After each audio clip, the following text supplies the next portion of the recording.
Ladies and gentlemen, welcome back to another episode of The Weigh-In. Man, I am so glad I was invited. Listen to this shit before we get banned. No, we're not going to get banned on this one, man. You know, if you're a good person, you say things right, and you're not blatantly being an asshole, it's your opinion. You're allowed to have an opinion. This is America. The real America. Yeah. I'm not talking about the crazy one where you got to pee in the dark. Yeah. You know, this is who we are, you know? Tell us our episode. Tell the folks our title today. The title of today's episode is Pumped Up and Blown Away. You can just imagine. Julian, take it on. Yeah, so a lot of people always ask me, how are you always in a good mood? How are you always upbeat? How is your spirit, your ethos always sky high? Well, one thing that I do is I pump myself up. You have to be like your own cheerleader as far as life goes. When I wake up in the morning, Agreed. My brain is already saying, yeah, do it. Today's going to be awesome. And self-talk is truly underrated and so important. How you talk to yourself. Like, I never say things that make me sound weak. I never say things that make me appear weak. So, if you think about it, the brain's always recording what you're doing and what you're saying. So if you constantly tell yourself that things are not going to be good, you're a curmudgeon, like, that is what your brain is going to try to seek out. That's what your brain is going to look for. Yeah, exactly. And typically, if you look at the good things in life and you focus on the good things in life, that is what your brain's going to look for. Exactly. It's a part of your brain called the reticular activation system. That's what it's called, right? And it's a filtering mechanism. You get to tell the reticular activation system what it's looking for. So I'm always looking for the beauty in life. This is one of the reasons why I'm so upbeat. Well, you know, I've noticed it for a long time, and I'm glad to hear the proper terminology for it. But I've learned experiences in my own in very similar way, and I didn't even know the terminology for it. It's like, if you're going to live in a world where you're all negative and you feel all bummed out, you are going to be all negative and all bummed out. And I think no matter what you do for the human brain, even if it's, you know, whatever the topic is you're discussing, if you're too involved with violence or just there's a lot of things you can fall into that are bad. You're gonna fall into those traps. You got to be upbeat. You got to be a person who's going to control his own fan club. I write my own newsletters in my fan club because I got to pump myself up. I respect what I do as an artist, as a creative person, as I'm making we're making these episodes of our show here. I'm excited about them as you are. Yes, absolutely. You know, and that's all. And I'm not going home going, man, the fucking episode sucked, Julian. I'm going to fuck home, man. You know, no, I'm proud of what I'm doing. I listen to these episodes as a fan, and I tell people all the time, and this is another one of my tricks. I do what I love to do every single day. Right on, bro. I love to learn. Yep. So there's always an opportunity for me to learn something and to me to add it on to, you know, the core of who I am. You have to know what you love doing, and you have to figure out a way that you can integrate it into your life every single day. Sure. And if you ever see me walking on the street, walking somewhere, chest up, shoulders back, looking straight ahead, I believe posture is very important. And I walk like a superhero. Like, I walk like very energetically, and I walk like the world is in the palm of my hand. How your body language communicates to other people is going to send a signal. Oh, it does. And people are going to react to that signal. Oh, if you're walking, if you have that swagger about you, that cocksureness, like, people are they're gonna recognize that, and they're gonna give you the proper energy back. Without a doubt. So, we do share this energy in the world out there. The people who are on top of their game, there's like a vibe going on. Like, you see a lot of people who walk around, they get their head down, they got the little bit of the hunchback, they're very mopey looking. Yes. It's like, their shit ain't going nowhere. I mean, obviously there could be reasons why that's happening, but you can still build yourself up if you're having a bad day. I mean, you don't got to be, you just got to be proud of yourself, you got to be positive about life, you got to have some goals and family and things that you love. You can't just already be in the freaking shit can. You need purpose in your life. You That's definitely, I'm glad you brought that up. A little regimentation, you know? Yes, because you now have something to aim at. Yeah. And if you read that book, I'm not going to butcher the author's name, but it's called Flow, How to Get into Flow States. It's on my list, but I have not read it. Yeah, How to Get into Flow States. So The author talks about that you need a little bit of challenge. Not something that's overwhelming, but just enough challenge to keep you focused on the task at hand. I use challenge consistently in my work, by the way. You need challenge. Yeah. You need also what they call a promotion mindset. A promotion mindset is your perspective on life. Sure. Something happens and you say, I can rise to the occasion with this. I can step up. I can do this. I have a very high promotion mindset. Some people call it a challenge response. Some people have a stress response where something may come into their lives that they're not fully equipped to handle, and they get stressed out. Other people see it as a challenge. They get excited. I've seen both ends of it, but I recently, some people that I know, associates and friends and whatever, I've seen sometimes where some people get really just down on themselves, and it affects them a little bit. And you just try to pump that person up as best you can. But you see some people that come in like you.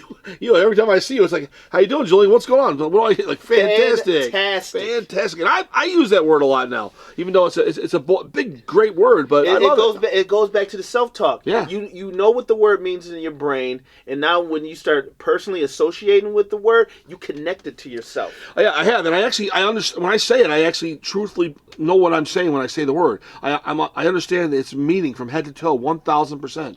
When I say fantastic, exactly what that exemplifies is when I say it, I mean it, because I learned that from you. Yeah, it grows, man. Yes, like we talked about in an episode that we recorded a while ago, that it'll be aired at some point.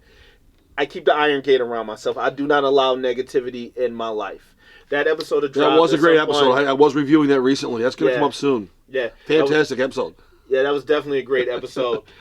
But you have to keep negative people out your life. When you keep the negative people out your life, then you can focus on solely your own problems if you have problems. Sure. And then you can start to correct these problems in your life. And once you rectify the problems that are in your life, you can get rid of most of your problems. And then what happens is open up to possibility. You stop thinking about the problems, because most people think about their problems. Most people are extremely concerned with their problems. The problems aren't transitory. Right. They're not ethereal. They're strong. They're here to stay.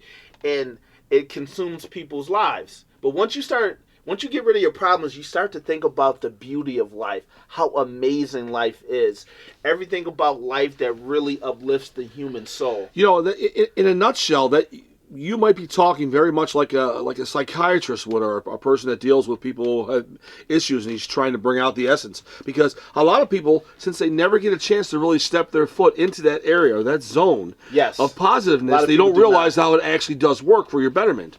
Because there's a reason why it works, because you can see the results. Yes. If you're living in the fucking gutter all the time, you're gonna never get out of the gutter. Absolutely not. Like we talked about in the first episode, there's reciprocity.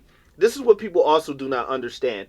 When you're in a good mood, when your behaviors are that good mood, when you're congruent, thoughts, words, and actions align, when you're really living that truth, what happens is people start to do good things for you because they want to be around you. You see that happening all around you. You're thriving. Yeah. People want to be around people who are thriving. People who are thriving are always in a good mood. You benefit more, even if you're not in a good mood. It's cliche, fake it till you make it. Because you're gonna start to get that energy back, and you're gonna start to build that reality. The future, like anything is possible.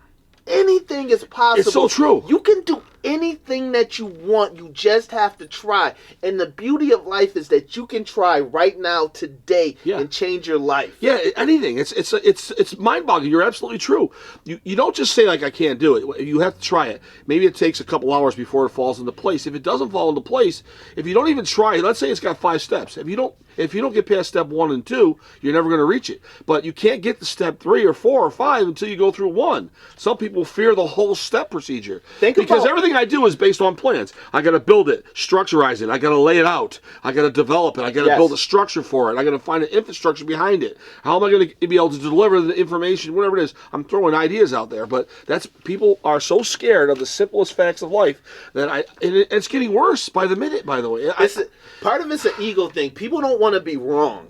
It's abysmal really, place to be for people to be wrong.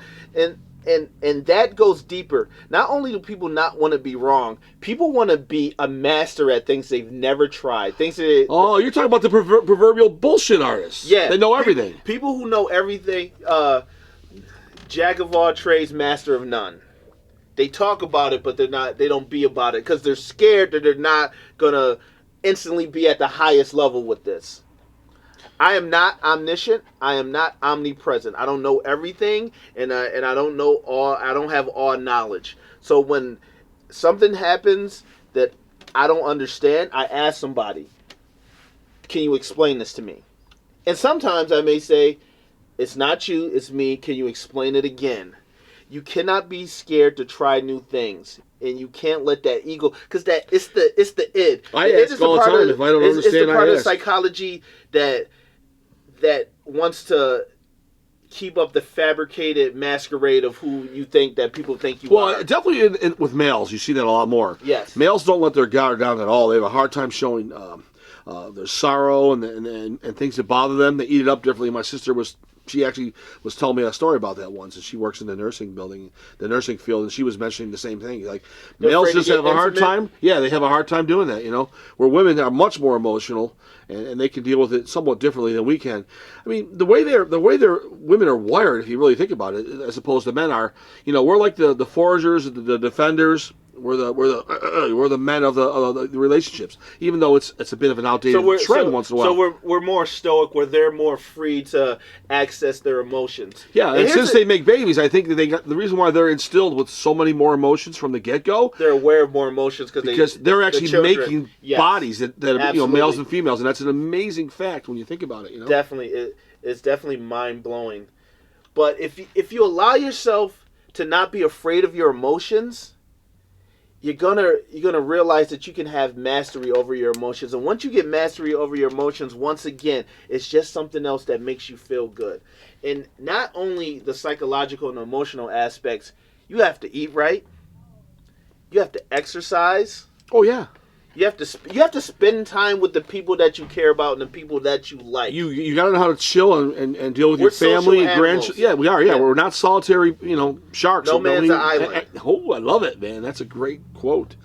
By the way, there's been some great quotes in this episode. No, absolutely, by the way, man. Definitely. I love it. We've been knocking them out of the park. I mean, those quotes are really good examples of the fact that what we were just talking about, how we're in kind of a positive zone bubble during this episode. We're feeling this groove, During every episode, as people can see, we have a lot of fun. Yeah, but it brings out these things because they're in our mind, like you talked about. Our minds are wired by the things that we believe in.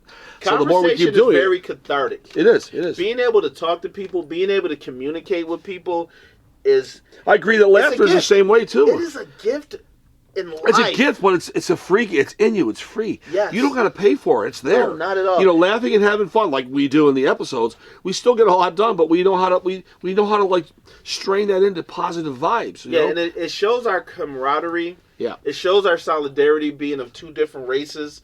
And you have to embrace everybody. I think this could be happening a lot more all across the ground. In this world we live in, people are just scared of things. They believe in what they're told to not do. To me, one of the greatest gifts that you can give another person is inspiration. Thank you. Human to human. If you inspire somebody, you can change the course of their lives. Dude, I've been doing this for years, and I'm not saying it in a boastful way. I've strived, being in this as a city store all these decades, I've strived to help people out who want help. Yes, I've seen and it. I've got a boatload of friends, and I love these guys. Personally seen and I take personal pride in it, and I got to defend that to the bitter end. That's the way it is. And you have to adjust to the world we live in. America is a great place for many reasons. I'm sorry this got slightly political, but I don't mean to. But, America is made up of mixture. Yeah, it's called the melting pot. Right. Because everybody it hasn't can come ended. here. That melting pot is not ended. No. You can be anything that you want, and you can do anything that you want as long as you're not hurting people. But you need to look for the best in life. You need to always cherish the fact, I am helplessly and hopelessly in love with my life. You ever heard that song, Love the One You With? Oh, yeah. Treat the one that you're with. Think of that as your life. As the life that you're living. Love the one that you're with. You only get one, as far as I know. You only get one. You need to love it. it will blow you away. It will pump you up, and it will make your life electric. Every day will be Christmas Day, and every night will be New Year's Eve. That's where my life is at right now. Wow. Well, that's just amazing words, man. You couldn't have said it better than anybody. You could not have said it any better. It's amazing. Well, it's been a great episode. I really like it a lot. Is there any other little oddball things that you were thinking of that could be interjected? I mean, we said a million things in this episode in a short amount of time. We covered a lot, but like honestly, with this episode, and I'm glad we got to do this. I see people, and when I look around, and I'm very observant of everybody that's out in the world, and I want people to be better. I want people to be happier. Like, I try to use myself, and I know you do the same thing, to set myself as a role model for people to see and take that energy. I want to give out that good, positive energy. Well, one of the things I can suggest, I mean, I think we should give me a suggestion after I'm done, but I will suggest a good example to work with is we surround yourself with people who are smart and intelligent and positive, and work with those people within that type, whatever structure that you do, and you're actually going to find how it's much nicer to not go with the mundane friends that you might know, the ones that want to go out every night to have happy hour and smoke cigarettes all the time, whatever your passion is or whatever you don't like. I'm not dogging whiskey or alcohol or cigarettes, but your life is a little better if you do things constructive. I say stay constructive. Yeah. What do you think? I'll end off with, if you're a bit of an introvert, don't be beholden to that. Try to go out, try to integrate with other people. If you're too much of an extrovert, take a little time to have some care for your own soul, for your own, who you are as a person. Take care of you. Have some you time. When you're talking to a good friend, or you're in an engagement with some social gathering, and people mention to you like there's a subject going on, don't sit around and just listen and watch and not say anything. You're engaged. Yeah, exactly. You're smart enough to engage on any topic. You should know your social cues: when to jump in and when to jump out, etc., etc. Boys and girls, that was the weigh-in. Another great episode. Thank you very much, folks. Appreciate it.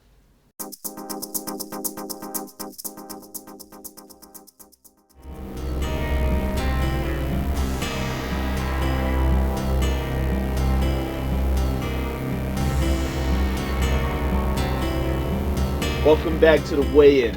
The weigh-in. Hope you have your tetanus shots.